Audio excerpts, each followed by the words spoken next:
guys, this is Kirby Marie here. Welcome back to my YouTube channel and welcome to another episode of Shin Hayarigami 2. First of all, it's very good to see you all again. I hope you're doing well. Hope you're having a lovely day, afternoon, night, depending on your time zone. And I just want to say thank you guys so much for taking this moment of your time and watching today's video. I appreciate it from the bottom of my heart.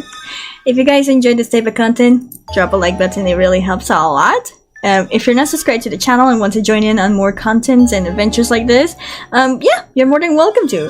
Also leave your comments and your thoughts on this video or anything in general. And yeah, last episode where we left off, we were still visiting the fourth victim, Miss Minamimachi. We also did a liar's art on YAZAWA because really the dumbass said that he had confronted the lady in the trench coat and fought her, but in reality he's a big fat pussy liar.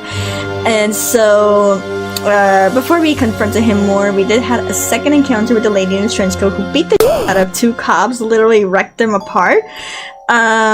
She got a dropkick from Sena, but she was still like unfazed by all of this, and she just jumped from the 10th floor building of the hospital. The cops assumed that she was dead, but when they looked down, obviously she wasn't even dead. Her corpse wasn't even there. We don't know what happened with that, but we decided to take the investigation into the occult perspective now. So the next day, we had Ichiro Tanaka, who was bitch as usual, complaining because the daddy of YAZAWA complained that the lady in the trench coat hadn't been arrested and whatever, yada yada, right? And so, in that commotion, we met a very mysterious character, a blonde man who everyone at the station knows him as the Blonde Prince. He ignores everyone, doesn't talk to anyone, he's just a mysterious man, but a very also important character in the series, and not in a good way, but he's kind of important in a sense, and later on in the series we'll get to know more about him. But for now, it was just a little teaser trailer, I would say. Then we met new character, mi favorita, Mitsuko Kisaragi, who is an expert in occult and science, and that is because she is a shrine maiden and also works at the forensics. So she is essentially a very useful character for every single case. Doesn't matter what path you choose, she'll help out. And we're currently visiting her shrine because since we decided to take the investigation to the occult route, and she wanted to tell us everything about that world, the untapped dark world. So yeah, that's pretty much it for this intro. Hope you guys enjoy it, and let's get to it. Of course, it's hard to claim to be showing off information from the internet to an expert, so I'll use vagueness that us typical of Japanese people to get around it. Suimei Kirisaki. I wonder who that is. Is he some kind of famous figure in the occult world? Hair is the highest point for humans, and humans can use hair as a bypass. That's why it's said that when the curse shows up, you can use a person's hair to cast a spell more effectively. It must be done during the time of the ox, right? Well, Natty, are you by any chance interested in those kinds of stories? No, that's In that case, I recommend the books from Suimei Kirisaki. There are other books about good fortune like this one, but the best is from Suimei Kirisaki, who's also known as the modern Kunio Yanagira. This Professor Suimei Kirisaki, is he really that famous? Absolutely! If you don't know his name in this industry, then you're a fake. Is that so? If so, does that mean that I'm an inexperienced person? Not that I want to become a professional in this field. Anyways, if you read through Professor Suimei Kirisaki's books, you'll be able to stop feeling embarrassed for showing your knowledge from the internet. She saw through me again! Kisaragi-sensei, can we please continue to talk about the hair? I quickly tried to cover it up, but it's clear that she could see through me. Professor Kisaragi was grinning at me. Damn, she really is a witch. Wakata. Anyways, the hair is a part of the human body, a place that connects with the gods, and it's easy for thoughts, memories, and grudges to accumulate. In a sense, it's the same kind of person. Is that so? I can't help but touch my hair. Even if I'm told this was me, I would never really understand it. Oh my god. And the lady in the trench coat's hair. It's stirring up a lot of grudges. This seems to be the case here. Well, now that we know about the hair, can you give us some clues that are related to the case?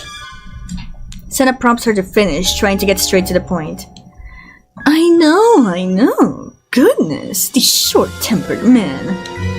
Having said that, Professor Kisaragi continues to speak without appearing particularly offended. Jesus Christ.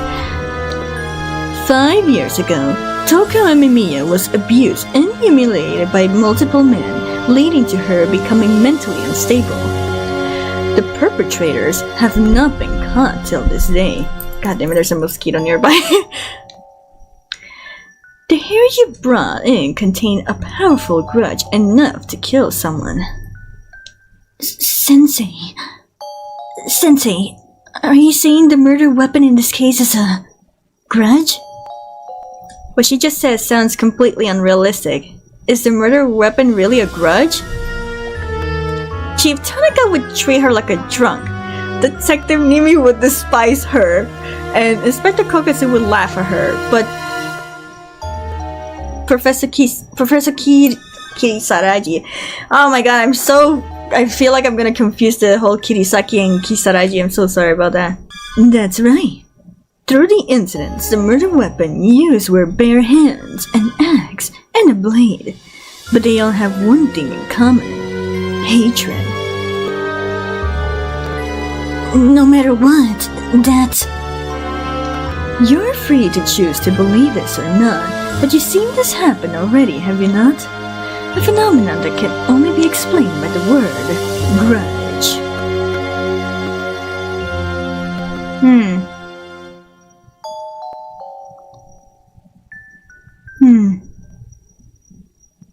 Hey, don't work yourself much over it.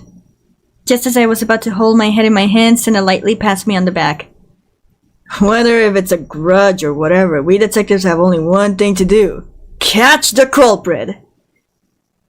His words were simple, but it made me feel relieved. The music just went away again.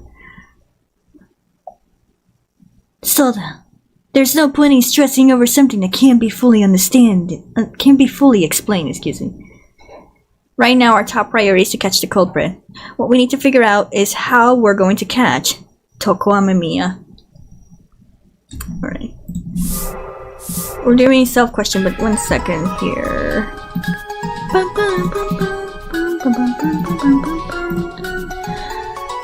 Okay, here we go.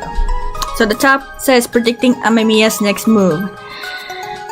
Alright, our top priority is to arrest the culprit. Of course, if we don't find the culprit, we can't arrest her. I mean, duh! In that case, the best course of action would be to figure out AMEMIYA'S next move, predict where she'll appear next, and get there first. So what's her next move? Let's think about it. TOUKO AMEMIYA is... We have two options. A victim of SA, perpetrator of serial murders. A victim of SA. That's right, she's a victim of SA that happened 5 years ago. The perpetrators of the incident were never found, and it is treated as a dark memory for the G Prefectural Police. It is safe to say that the roots of TOUKO AMEMIYA'S crimes lie during the incident that happened 5 years ago. Yeah, like the source. So based on that, what is the possible motive for TOUKO AMEMIYA'S crime? To send a message or fukushu, revenge? In this case, is to send a message. Is this a message to the perpetrators? The perpetrators from 5 years ago were never caught after all. If that's the case, then it could be that by deliberately dressing in conspicuous clothing and committing repeated crimes, TOUKO AMEMIYA is trying to make her presence known to the perpetrators. If that's the case, the people who were victims of TOUKO AMEMIYA may have been people related to the perpetrators of the previous incident. Is she trying to scare the perpetrators by trying to bring light the incident that happened 5 years ago? Okay, so the theory so far is that the victim may have been related to the perpetrators of the incident. If that's true, TOUKO AMEMIYA'S next target will be victim of the 3rd incident, victim of the 4th incident. It's going victim of the 4th incident, specifically YAZAWA. Is it possible she'll be going after the 4th victim? The 4th victim is the second one who got harmed the most after the 1st victim, who was murdered. This shows how strong TOUKO AMEMIYA'S obsession is. If that's the case, there's a possibility that she will attack the 4th victim. The victims of the 3rd and 4th incident were both hospitalized in the same hospital. If that's the case, then she'll be... And this is the conclusion! Waiting at the hospital room, waiting at the hospital's entrance. Obviously the hospital room, duh! She'll be waiting at the hospital room. If we can protect the victims and capture TOUKO AMEMIYA, this is the only way we're able to do so. However, last time, TOUKO AMEMIYA easily invaded the hospital room even though it was guarded by police officers. Can we really confront her by ourselves? No, we must not lose hope. We absolutely must stop this. Real, we got it.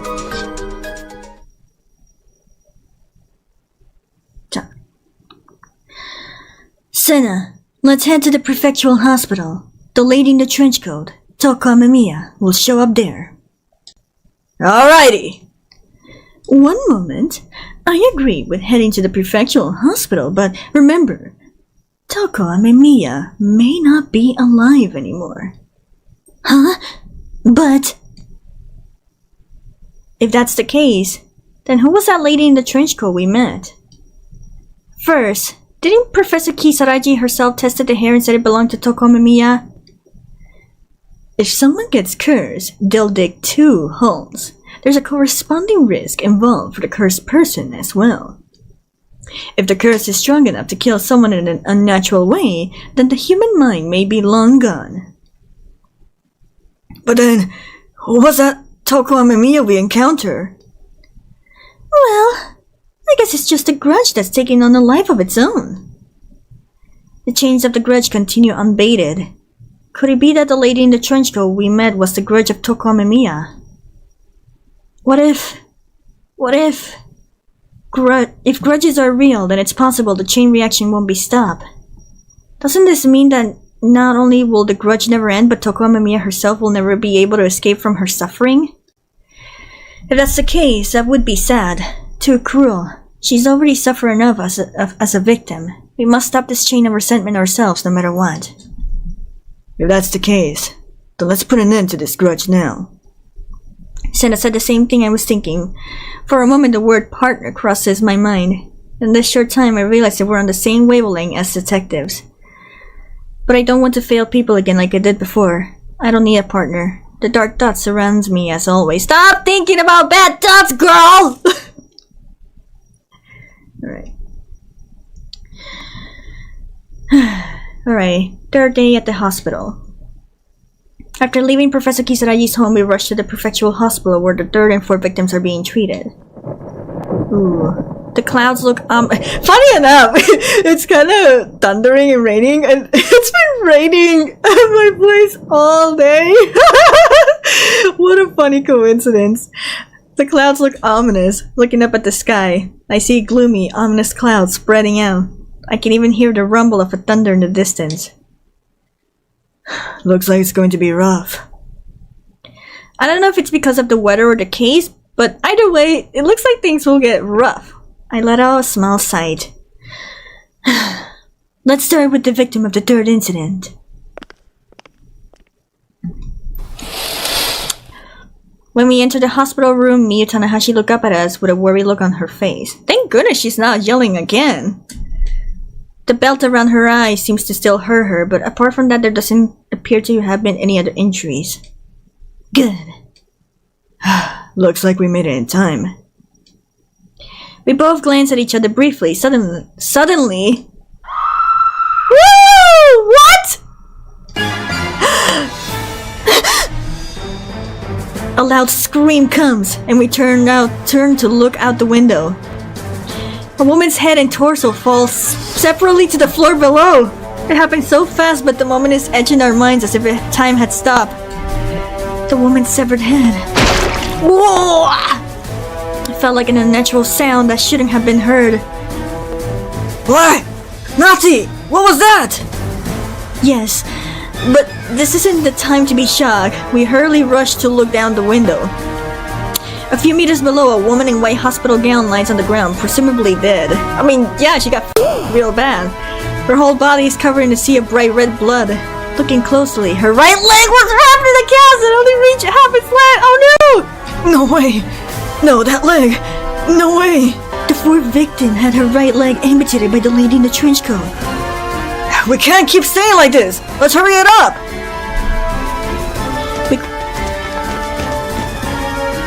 We quickly ran up the stairs to the 10th floor and head to the private room where the poor victim had been admitted. Oh my. In front of the private room, a bunch of police officers and bodyguards who seemed to be hired to protect them were lying. Again? More red shirts! This is bad. We pass by the corpses lying on the ground and go into the private room. And what we see there is... Oh, I know.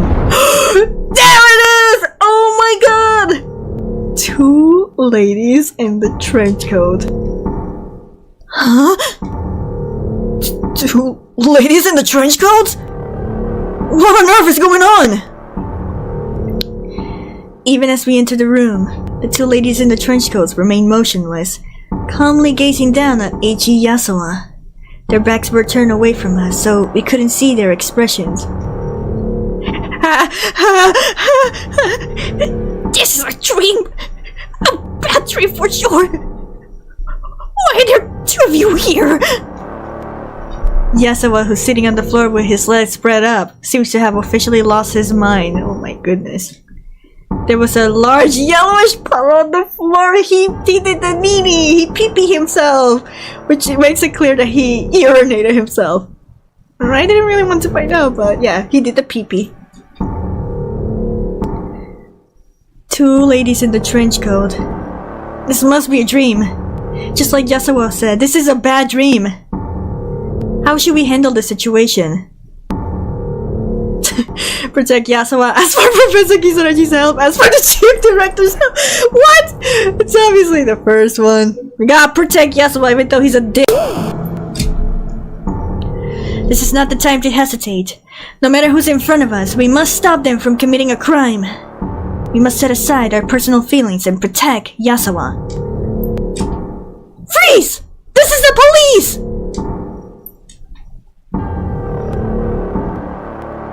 The 2 ladies in the trench coat slowly turn around at the same time. We have no clue if any of them is TOUKO AMEMIYA or not. Their long hair is hanging, and they're looking down at us, but we can't see their faces well. However, based on their height, their hair, and the ominous air that is fading from them, the 2 women look exactly like the same person. Literally. Hey, it seems we've encountered doppelgangers. What do you mean? Is this really a time to talk? Doppelganger is a German word that means double in English. A paranormal phenomenon seen all over the world where the same person appears in multiple places at the same time. A paranormal phenomenon? So how do we deal with this doppelganger thing? Well, I honestly have no idea.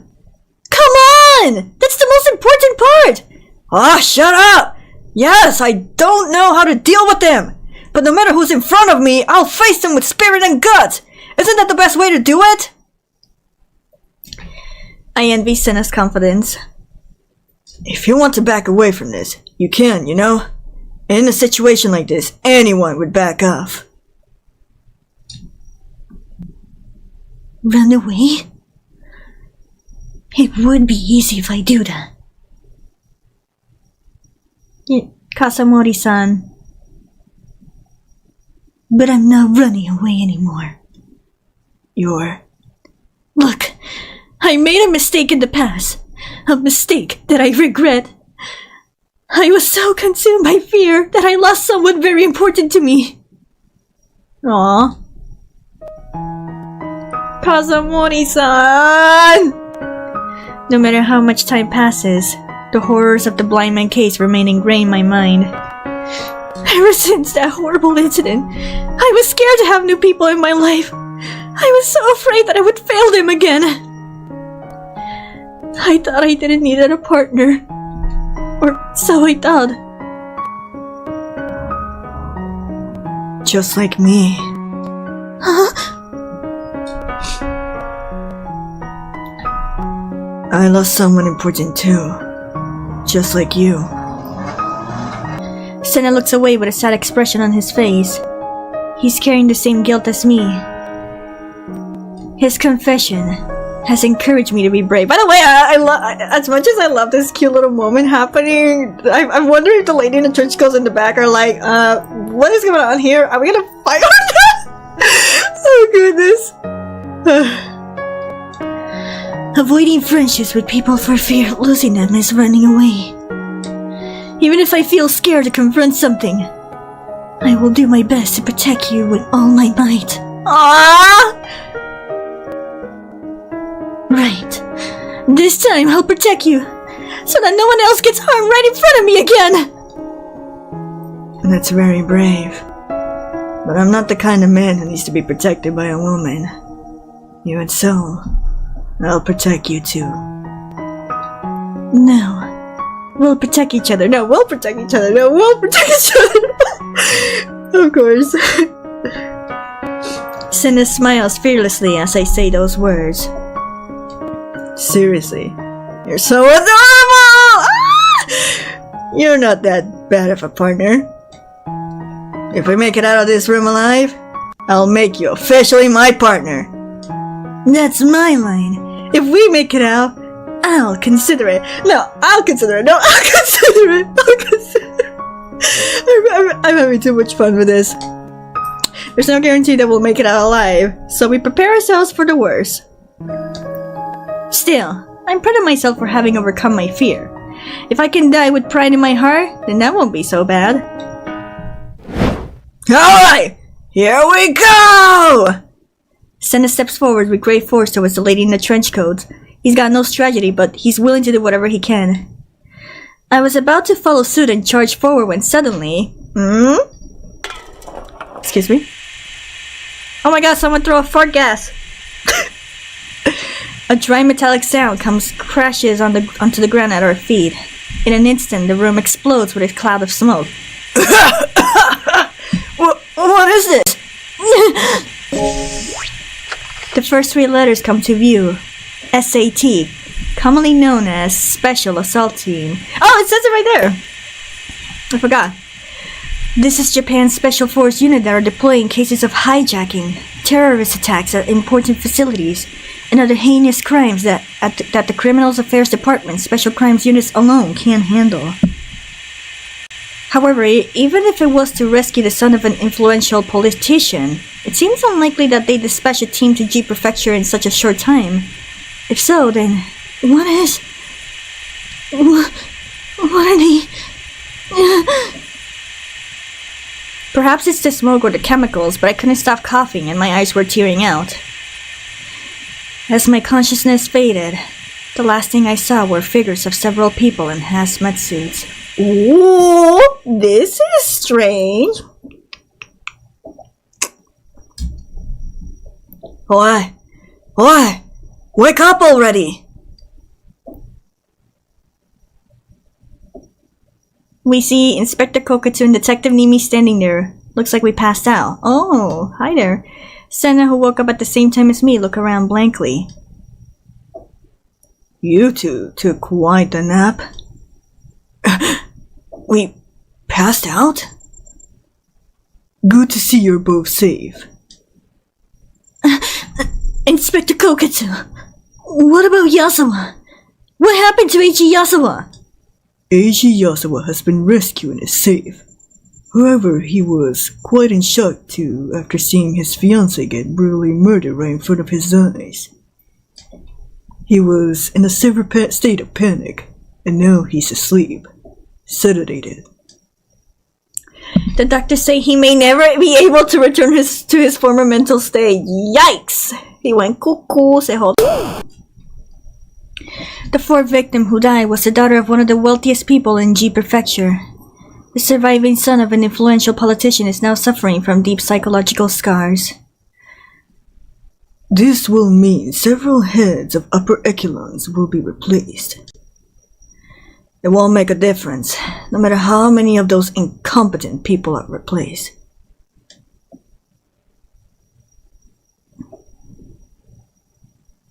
There's no music, it feels too quiet. By the way, nice attention to detail. Look at NIIMI's little red tie. It looks kind of adorable. By the way, what happened to the lady in the trench coat? Who's the culprit? TOUKO AMEMIYA. You already knew? There's no point in the victim's thoughts. It's just a re-examination. There are many stories where the perpetrator's a real person. It's common sense in this case. Apparently they went with the lady in the trench coat, TOUKO AMEMIYA, by doubting the victim's grudge. As expected from the detectives who are the #1 in terms of arrest rate, this is not just for show. So, what happened to TOUKO AMEMIYA?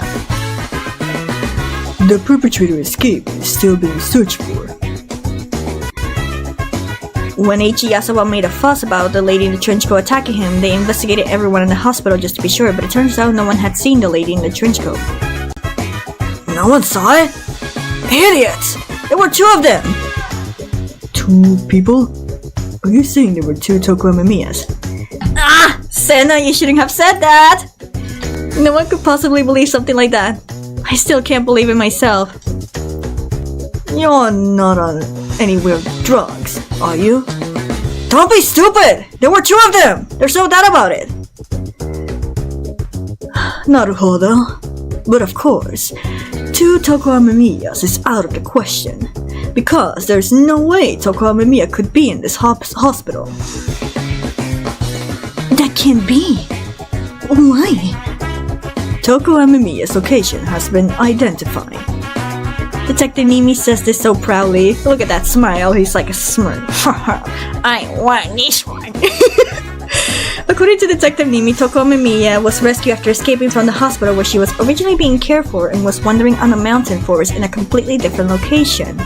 Probably the real one, I guess. However, she has a mental disorder and has been kept isolated for many years in an isolation ward at a psychiatric hospital deep in the mountains of the prefecture. TOUKO AMEMIYA was alive this whole time, and she's in an isolation ward. But if that's the case, then who were those 2 women in the trench coat? Who were those women in the trench coats we met? Did someone bring out those 2 people in hazmat suits? But if that was the case, it doesn't make sense that no one saw them. No, let's move on. There's no point in thinking about it. This is no longer a case that can be solved within the boundaries of common sense. This is already an area ruled by the supernatural. We're going to the isolation ward of the psychiatric hospital where TOUKO AMEMIYA is staying. Do you want to go with us? Team with our frenemies? That would be kinda cool. Well, this is an unexpected offer. Inspector KOUKETSU's partner, Detective NIIMI, also had an odd look on his face, like a pigeon that had been shot. Haha! Wait, Masahumi? What's wrong? What's wrong? Why are you sharing the credit with them? Shin, what is our job? Our job is to solve cases. Right now, rather than getting worked up over this rivalry thing, we should work together and prioritize resolving the issue as quickly as possible. Do you understand? Yeah. Detective NIIMI looks completely dejected, like a puppy that's been scolded by his owner. Look at that adorable doggy face. He's older than me and higher in rank than me. Detective NIIMI is an elite graduate of university, but his personality and baby face make him seem more immature than me. Of course, he acts like he's 5. Compared to Inspector KOUKETSU, it's clear that he takes the initiative, but that is what is so strange about this pair. Detective NIIMI seems like the type of guy who would meekly submit to someone older than him. There's probably something akin to a master-disciple relationship between him and Inspector KOUKETSU. A detective worthy of respect. Just seeing this scene alone, it's clear that Inspector KOUKETSU had the experience and generosity to do so. You want us to come with you? Why the hell would we want to share? Thank you, Inspector KOUKETSU. We would like to accompany you. Excuse me. Huh? Why you? As Inspector KOUKETSU said, instead of being stubborn in this pointless rivalry, we should prioritize solving the case now. Good grief, I can't read now. I get it. But just this once, alright?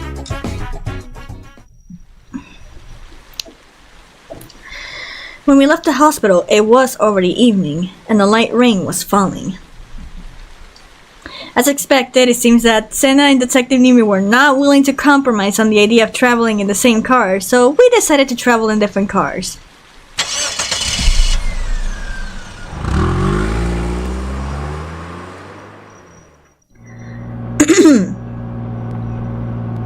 The hospital is located deep in the mountains near the border between Ji Prefecture and the neighboring prefecture, and when you head up into the mountain road from the city, the surrounding area becomes a tunnel of greenery with trees covering the entire road.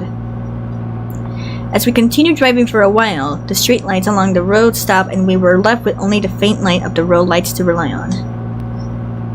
This place is rather creepy. Be careful when driving. What are you talking about? I'm the best behind the wheel. I'm the fastest man in the world. That's what worries me. You might get carried away. There are guardrails installed at key points along the road, but if a car veers off the road even for a moment, it will plummet headfirst into the depths of a deep, dark valley. Oh, okay. The rain gradually got stronger, and thunder could be heard in the distance. What a bad weather. Yeah. Thanks to that, I lost sight of Inspector KOUKETSU in his car. Are you okay? I know where we're going. We'll meet up at the hospital.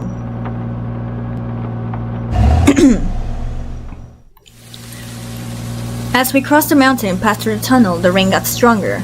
It is no exaggeration to say that it was a torrential rain. The white spray scatters the light from the headlights, making visibility virtually zero.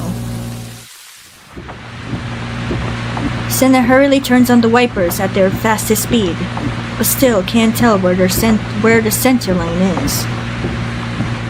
Who would have thought we'd be hit by such a bad weather? Sena, are you checking the navigation? God damn it! Navigation is such a girl thing. Sena keeps saying that the whole navigation thing is a girl thing. Apparently in his mind, car navigation systems are not something that men use. I don't really understand it. If anything, is Sena's reaction just now more effeminate? I can't help but want to retort. It's prefectural police equipment, so it can be useful. Besides, it would be dangerous to not use it in this weather. I know. Drive safely. Drive safely.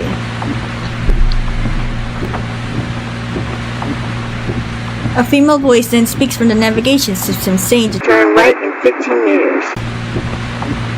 The voice felt somehow unnatural to me, so I turned my gaze to the navigation screen.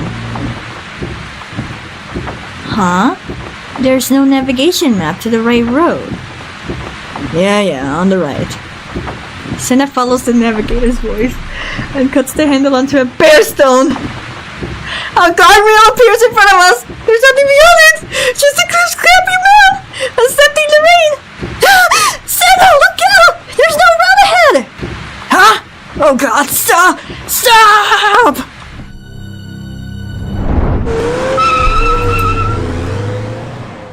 He quickly turns the steering wheel to the left and steps on the brakes. But because the road's wet from the rain, the tires start to slip. Whoa! Whew. The self-proclaimed world's fastest man was not just a title. Thanks to Sena's elegant driving technique, he narrowly avoided falling off the cliff. Just in time. We narrowly escaped death. My heart's pounding. We almost falling off the cliff into the valley and died. Are we alive? 死ねばよかったのに。I'll explain who was that voice later, because I do know who that voice is. Huh? What's wrong? I heard a woman's voice. Ah, you mean the navigator's voice? No, she said death would have been better. Don't say such scary things! I checked the map on the car's navigation system. I noticed an unfamiliar map symbol on the side of the road. I'm sure the symbol is... This symbol shows a cemetery. I wonder... The navigation system said turn right, but there wasn't any road to the right. Judging from the navigation symbols, it is shrouded in darkness, but there appears to be a cemetery below the cliff. This is very important, by the way, as well, so keep in mind. I look at the clock, and the digital display showed, as if by coincidence, that it had reached 4:44. Let's stop thinking about things that aren't related to the case. You're right. Solving the case is our top priority. Trying not to think too much about what had just happened, we decided to head to the hospital in silence as the rain continues. Of course, don't forget to turn off the car's navigation system. Bye bye!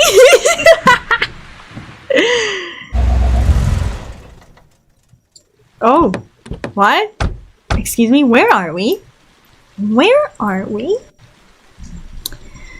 Hey, seriously? Is this the place? Seems like it. No matter how you look at it, it looks like an abandoned hospital. The asphalt in the parking lot is deteriorating and cracked, with tough weeds peeking out from the gaps. Near the front entrance is the statue of an angel, which appears to represent the hospital with its wings spread and looking up at the sky. However, the icy, starry skies that should have been the original tone have faded, and the spots under its eyes look like black tears. Oh my god! What was once a beautiful red brick building is now cracked and peeling, and its former glory is no longer apparent. The sun's already setting, and the rain's continuing, although it had lightened up a bit. The rumbling and roaring of the thunder creates an unsettling atmosphere. Feels like something's going to come out. It goes without saying that something will come out. Inspector KOUKETSU? We looked for Inspector KOUKETSU and Detective NIIMI's car, but they were nowhere to be found. There's no way they haven't arrived yet. We were able to confirm that we followed the car Inspector KOUKETSU was driving. It was a straight road. Moreover, we had made an unnecessary detour along the way, and overtaking was out of the question. What should we do? I'm not the type to wait around. Well, let's start investigating. We took out the flashlights from the car and decided to head inside the abandoned hospital. How dirty. I can't imagine TOUKO and AMEMIYA being in this place. I wonder if this door will open. Well, if it doesn't open, I guess it would be best to force it open. Hold up, that would be criminal damage to property. I put my hands on the door to avoid cutting my hands on the broken glass. The automatic door wasn't moving, but I was still able to open it easily. It seems there was no need to force our way in. What the fuck are we? As soon as we enter the hospital, we're greeted with an indescribable atmosphere of dust, mold, and a smell of disinfectant. There's also seemed to be a faint smell of decay. What's that smell? The humidity is so high that every time I breathe, my lungs fill with water, giving me the illusion of drowning even on land. It seems like this hospital has been abandoned for a long time. The sound of two people's footsteps echo in the dim, cold hallway. Without the flashlights, nor Sena walking ahead of me, it would be impossible to walk through this dense darkness. In the darkness, only bad thoughts started to grow. No, don't let the fear consume you. I'm a human being. I can overcome this fear. I encourage myself. Ha! Sena slaps himself on the cheeks. It seems he's trying to give himself courage as well. It seems we're thinking the same thing. A smile almost spills out of my face. For the past 2 years, I've rejected relationships with other people, but now I feel like I can completely trust Sena with my life. Oh!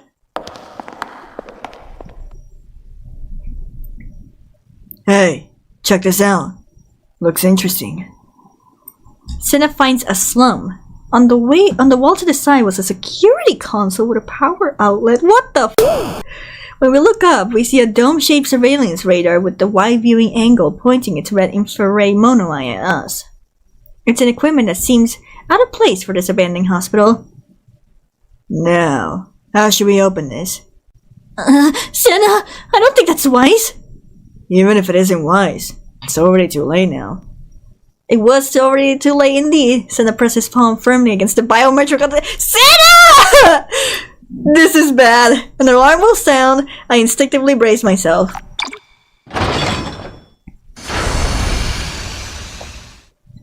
But to my surprise, the security was deactivated, and the heavy doors slide open to the side. Why? I don't understand. Why did the security disabled? Unable to comprehend the phenomenon that had just occurred, I stood there in shock. But Sena, who was ahead of me, urged me to move on. Hey, what are you doing? It's closing! Sena doesn't seem to think what happened is a mystery at all. Without a single care in the world, he walks right through the door. Whoa!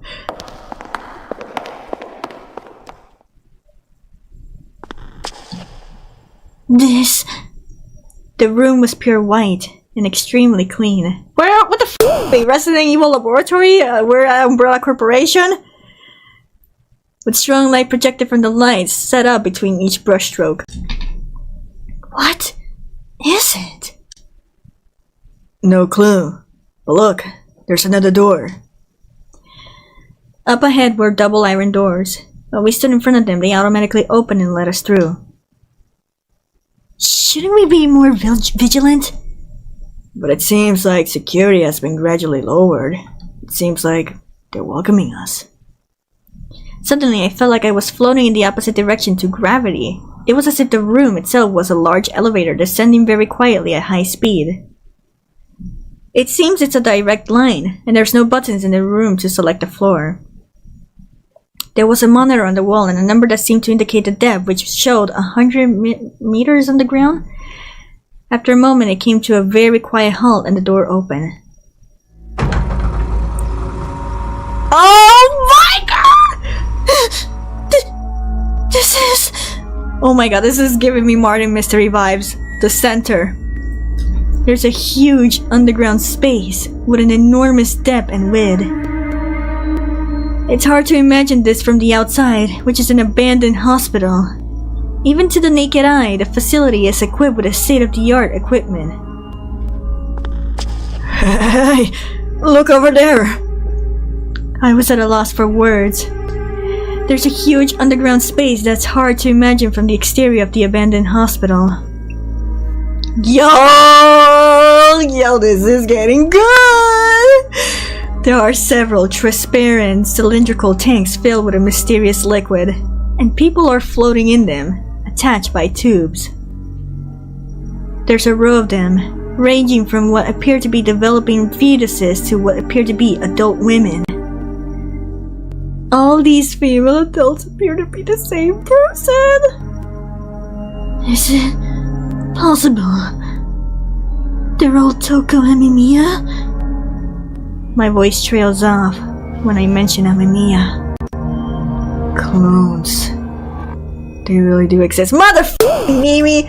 You had guessed it from the start, bro! If you weren't so ignorant, you would have been here with us right now, too.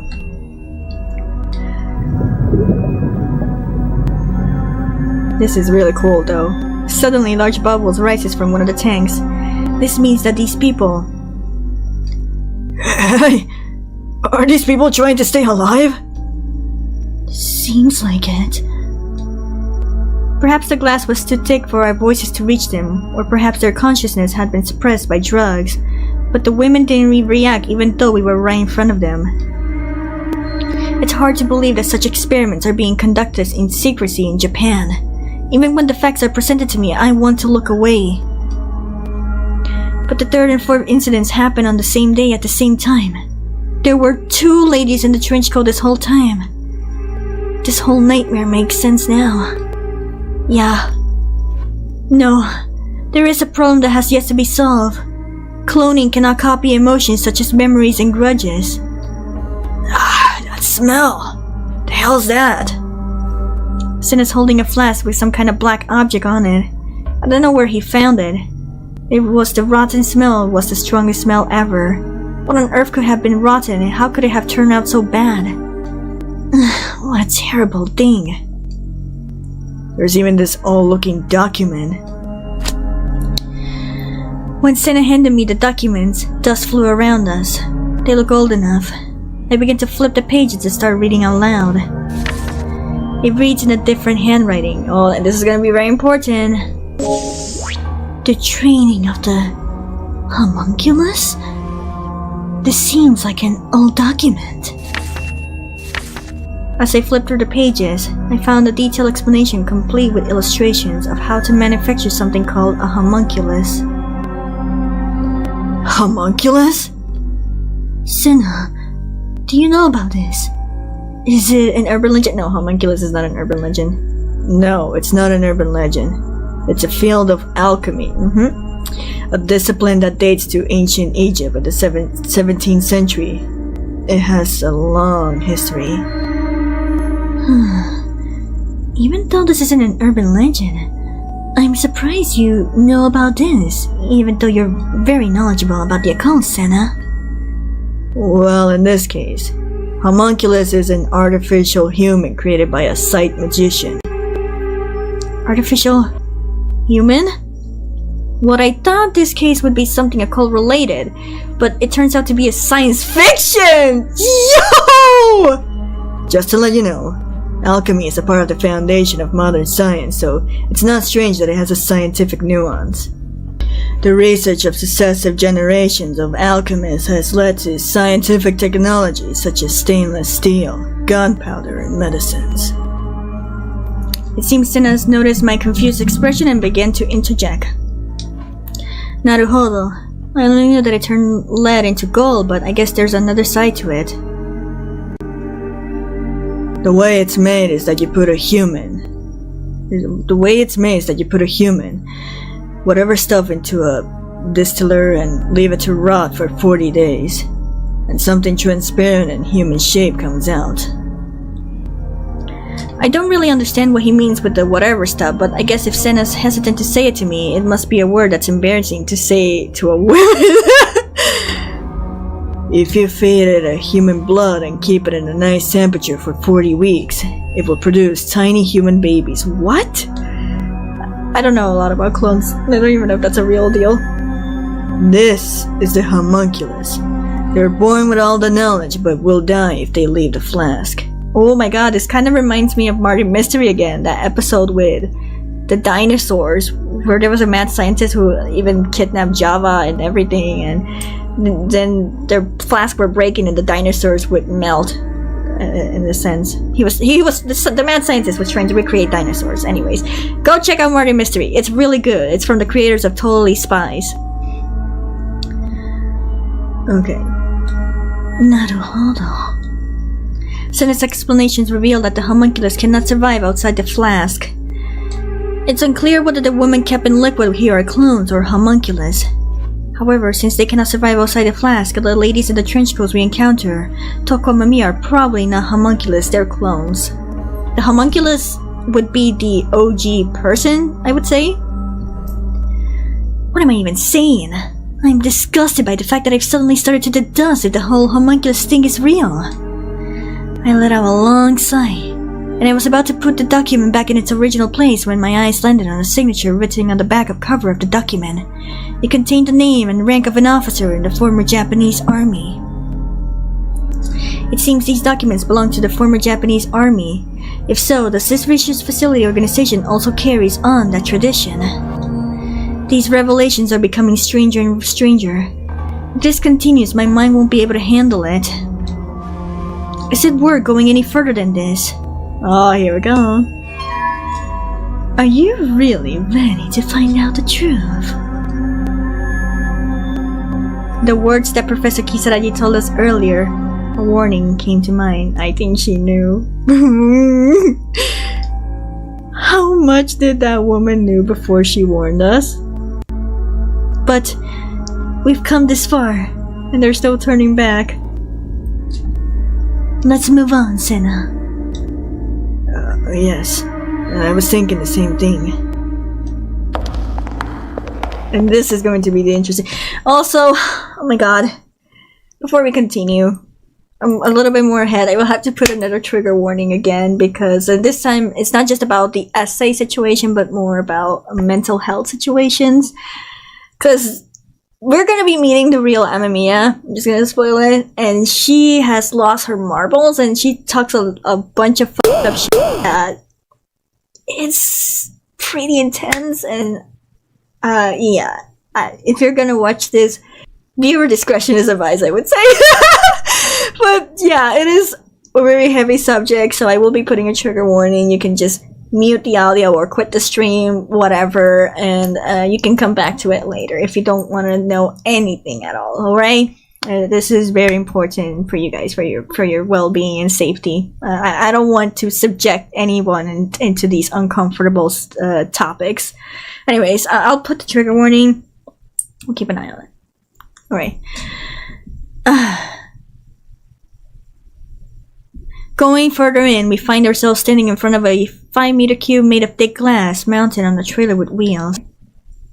Oh my god. The cell appears to be made of an acrylic glass tank approximately 30 centimeters thick, which prevents escape and allows the subject to be monitored from outside. This reminds me of the homunculus who can't live outside of a flask. This looked like a flask for cultivating homunculus. The shape and size are completely different though. There's a woman inside the cell. The lady in the trench coat. TOUKO AMEMIYA. It appears that freedom is relatively permitted inside as there's sofas and side tables installed, and it's not obvious at first glance that it is a cell. However, an unmistakable proof of its age, surveillance cameras has been installed on the outside of all the vertices of the glass, recording her actions around the clock. TOUKO AMEMIYA, who had been combing her long, feather-colored hair in front of her dresser with a mirror attached to it, sees us through the mirror and slowly turns to look at us, and a look of confusion crosses her face. I gasp in surprise. She's the modest, reserved woman I had seen in the police database. She's beautiful, but she also has a certain aura that makes me feel like there's something morbid about it. Ooh. Oh, you too? The woman's voice comes through the speaker, without any sense of alarm or surprise. You're not the usual blonde foreigner. Right, I forgot! The dude we met! The dude we saw! I told you it was gonna be important! The only person I can think of is the blonde prince. The man with the diplomatic number. Is that man also part of this facility? Who is he really? Are you TOUKO AMEMIYA? Yes, that's right.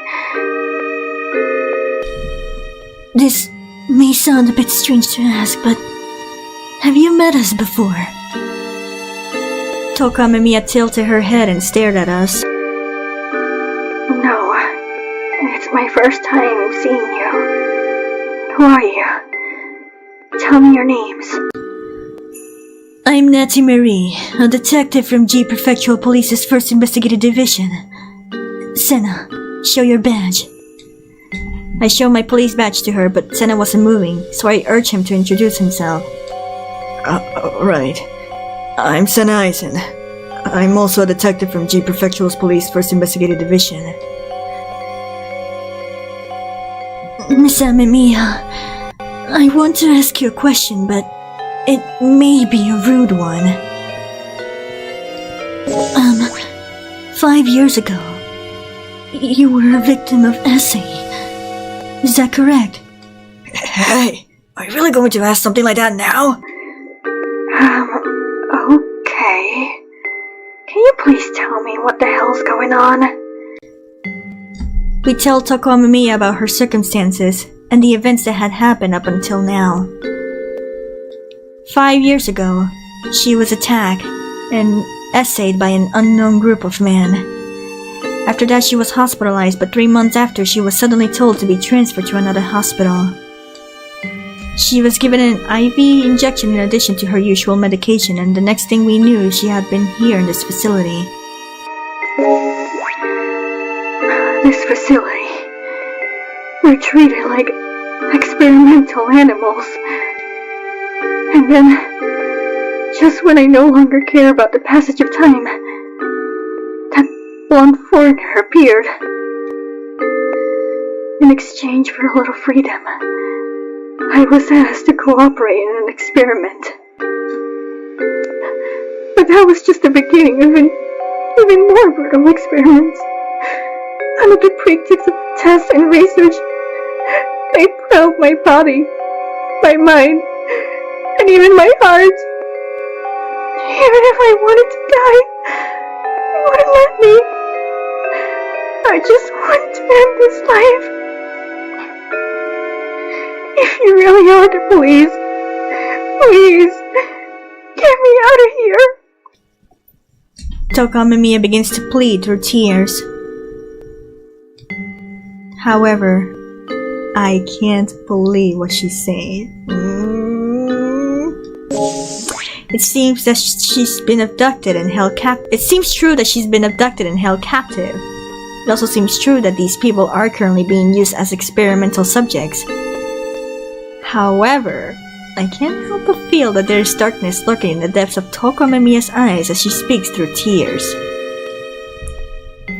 You must have suffered as alone for so long. They did such a terrible thing to you. It's unforgivable. But now that we're here, we'll get you to safety. We'll get you out of here, and you can go back to your normal life. Sena, who's impulsive and emotional, doesn't doubt Miss AMEMIYA's words for a moment. Hold up, Sena. Huh? There's something I want to confirm. Can you please cooperate? Is TOUKO AMEMIYA innocent or not? The only way to find out the truth behind my suspicion against her is through my liars are.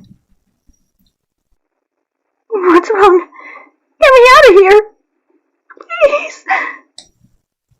TOUKO AMEMIYA pleads us through tears, clearly demonstrating that she's a pitiful victim who has been unjustly imprisoned.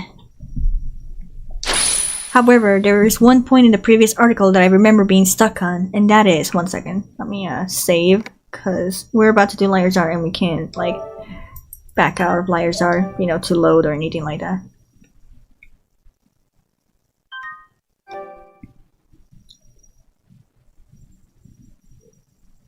We'll do the Liars Are, and then we'll end it. Alright? Right. Let's get started. Woo! It's gonna be intense.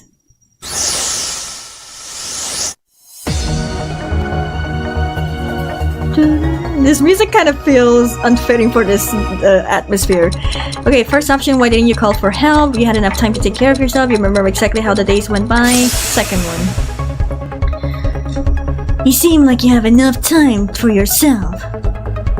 Yes, she told us her life was filled with pain and despair.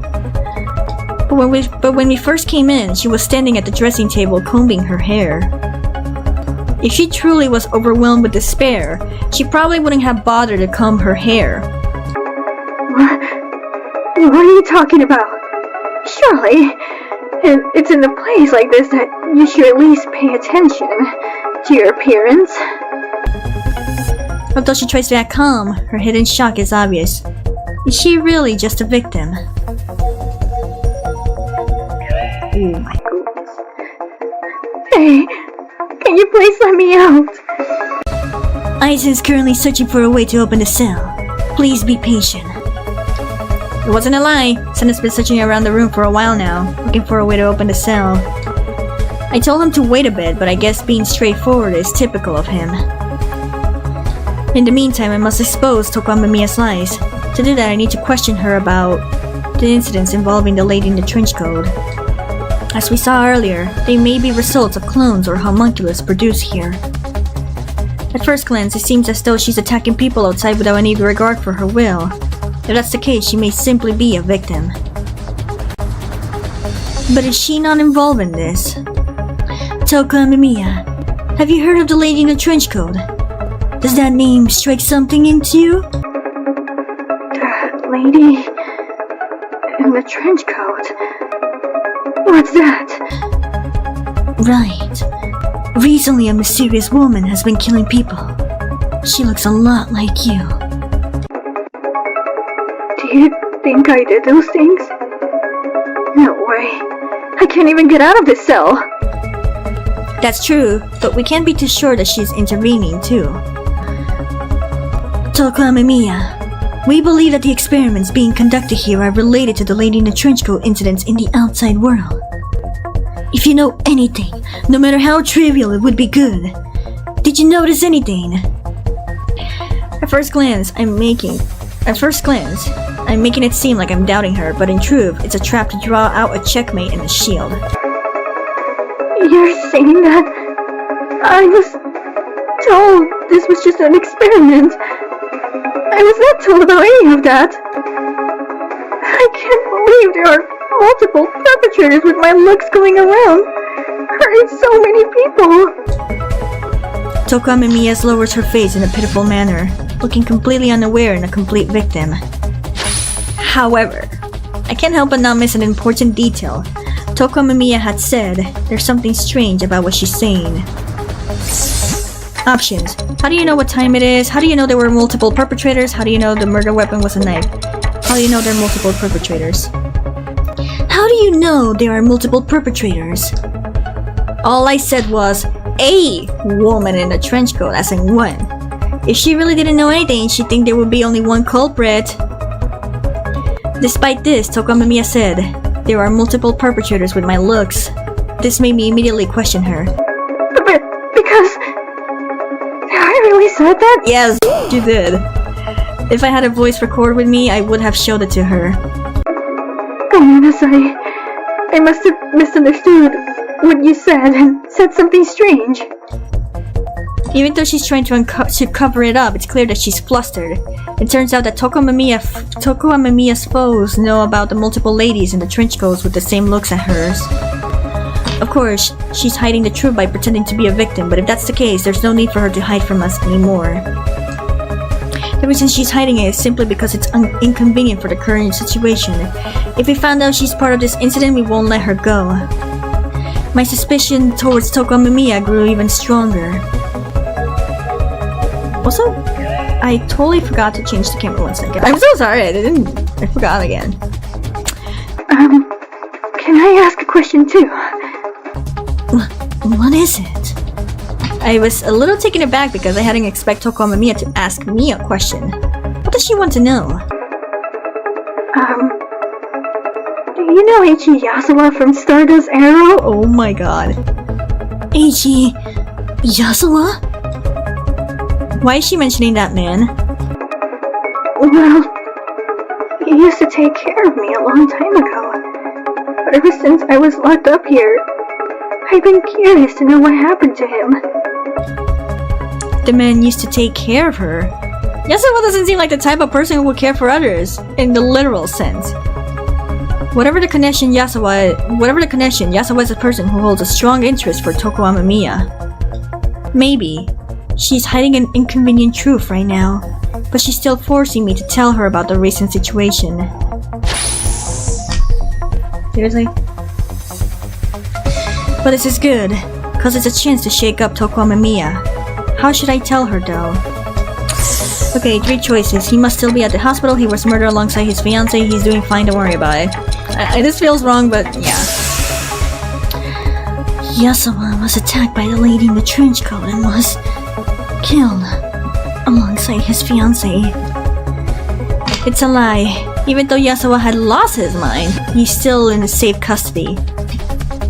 Still, it's tough to be told that someone you were connected to has died. If she had any intentions, I will see some kind of reaction. dead? That can't be true, right? Eiichi's dead? Is that what really happened? Right? There's no way Eiichi's dead! TOUKO Amemiya suddenly burst into tears, banging on the acrylic glass and trying to cling on to me. This reaction, and TOUKO Amemiya called YAZAWA EIICHI. Calling someone by their first name means you are extremely close. Yeah, couple close. That is, if you are a parent, sibling, friend, lover, widow, yeah, that too. At least, not just someone who's being taken care of. After blurting that out, TOUKO Amemiya's face brightened, and she immediately returned to her usual composed demeanor. I'm sorry. I got distracted. Even if she's composed now, she cannot undo what she said. My suspicion towards TOUKO Amemiya had grown considerably. In any case, it's become clearer that TOUKO Amemiya had a strong attachment to Eiichi YAZAWA. If so, this may be a bad idea, but using YAZAWA's bait, we may be able to draw the truth out of TOUKO Amemiya. If so, then... he doesn't have a great reputation, he's got a wide range of talents. How did you and YAZAWA meet? First one. If that's the case, then by deliberately criticizing YAZAWA thoroughly, she might become enraged and reveal something. But... YAZAWA doesn't have a great reputation. What do you mean? Well, about him. It appears he has some ties to Yakuza.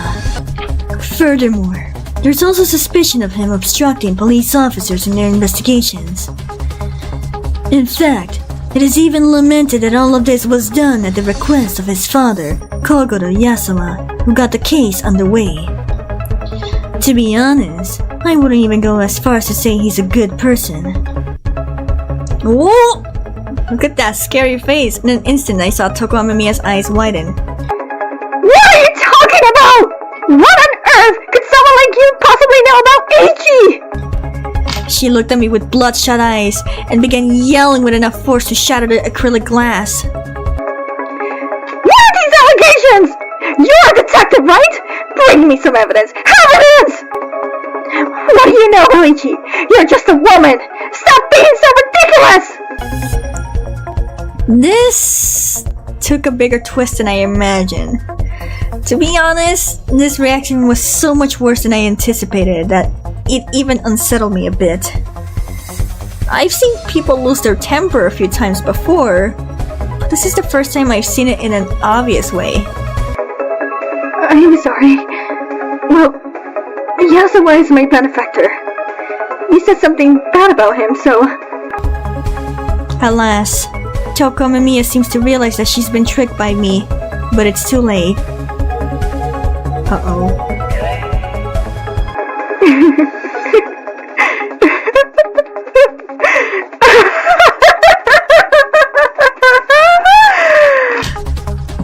It seems that she's realized she could no longer hide it, and TOUKO Amemiya began to laugh loudly. Sena, who had been searching for a way to free TOUKO Amemiya from the cell, was also stunned by this and simply stared at her. Oh my. Let me change the thing real quick. We did it. Oh my goodness. Oh my. TOUKO Amemiya, you're certainly a victim of essay, and you are being held captive here. However, because of the grudge you've been carrying, you're already... From this point on, I couldn't say the next words. I was afraid to even speak.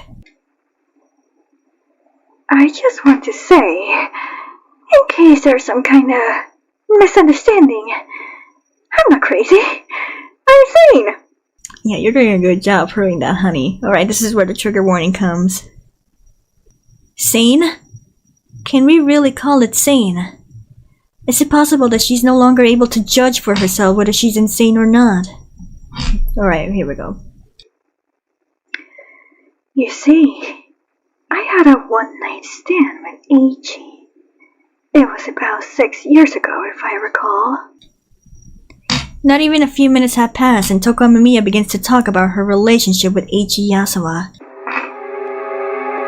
Our meeting was a coincidence, but I felt like it was fate. I felt like I was destined to be with this person. I felt a chill run down my spine. But EIICHI grew cold towards me after that. It was just a one-night stand, so he didn't bother to talk to me again. So, I thought, if that was the case, then I would become EIICHI's soulmate. Once we're no longer just having casual encounters, EIICHI would turn his attention to me. So first, when I tried to be with EIICHI, I would feel his breathing under his bed when he slept. Oh my god! And I would look through the gaps in his office when he was working. Seriously? He must have some good dick for her to be obsessed like that, because that is not normal. That is not okay at all. I recorded everything he said, and I recorded every word of him, so that I could remember everything about him.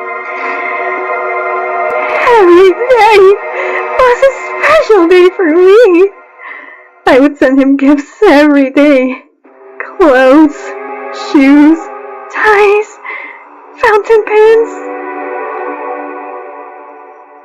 After that, I got rid of all the girls who tried to get close to him. Uh-oh. I wanted to be the only girl around him. No other girl should be with him. No one else but me. To him, it's just me. It's just me. Oh my god! Carried away by TOUKO AMEMIYA'S enthusiasm, we were forced to listen to her absurd story. In other words, TOUKO AMEMIYA was EIICHI YAZAWA's stalker. And she's one of the most vicious stalkers in history. This is... Even though EIICHI YAZAWA is a hopeless scumbag, I can't help but sympathize with him. This is f***ed up, I can't lie. Then, 5 years ago, he put me through a test. Oh my... I was attacked by several unknown men who happened to be hired by EIICHI to try to get me to give up on him. The essay incident from 5 years ago. It was all Yazawa's doing? No surprise there. To be honest, I had a feeling that was the case. It was painful to have another man that was an EIICHI take over my body like that. I endure. This was his test. This is the way he shows his love for me. He's testing me to see if I really love him. And this prison cell is just another trial he set me up with. But just you wait. I'll come to you soon. Sorry, but that's not going to happen. You're not leaving this place. Strictly speaking, this means we need the police to come over now. And even if Yazawa's partially responsible, she can't get close to him. We cannot let her get close to him. So, you won't let me out after all? That's exactly the case. We can't let such a dangerous person go free on her own. First, we don't even know how to open this cell. Of course, even if we knew, we wouldn't open it. Oh, I see. The trials are continuing! Alright, go ahead and torture me if you want, But the more you torture me, the more my love for Eiichi will grow stronger in the universe. TOUKO AMEMIYA seems to be enjoying this bizarre situation. I thought the trials were just a way to make her endure the difficult situation, but it seems that she truly believes all of this. Oh my. The lady in the trench coat, TOUKO AMEMIYA. She seems like the perpetrator, but she's a victim. That's the conclusion I came up with. However, TOUKO AMEMIYA herself, she can't be described as either of those. She's a chaotic mix of both. A being that is madness itself. Oh my goodness, this poor Sena is traumatized. What is this? Women can really be scary after all. Sena is completely rattled after seeing TOUKO AMEMIYA's unusual behavior. Let's hope this doesn't intensify his fear of women. I think it just did. It's too late. Whoa! What the f***? Suddenly, we hear a loud explosion along with the sound of the alarm. The loud sounds were deafening, causing us to duck. It seems like the research team in this place noticed our presence, and if they have, then there's no need to break down the door. Suddenly, many men in black suits came rushing in. In their hands, they're carrying knives, metal bats, shiny black pistols, and some even carrying some impressive equipment. Hey, is that a flamethrower? A flamethrower? Why would these Yakuzas have something like that? I couldn't help but call them Yakuzas, but to be honest, they don't look like good people, so I believe they're Yakuzas. We turned towards the men in black suits and prepared ourselves for a fight, but we didn't have our guns. First we came to meet TOUKO AMEMIYA, who we thought was staying at a hospital. We're not equipped for a gunfight. Meanwhile, TOUKO AMEMIYA doesn't seem bothered by this. She has a relaxed smile on her face. Oh my! There are a lot of guests today! Hey! We're nobody's guest! A familiar voice rang out from behind the men in black. Taking advantage of the gap, the person steps forward. Oh! As I imagined, the voice came from none other than YAZAWA. Oh my god! Yo! Okay. Alright then. Oh my god, I can't believe I'm about to do this. I'm so sorry, my lovelies.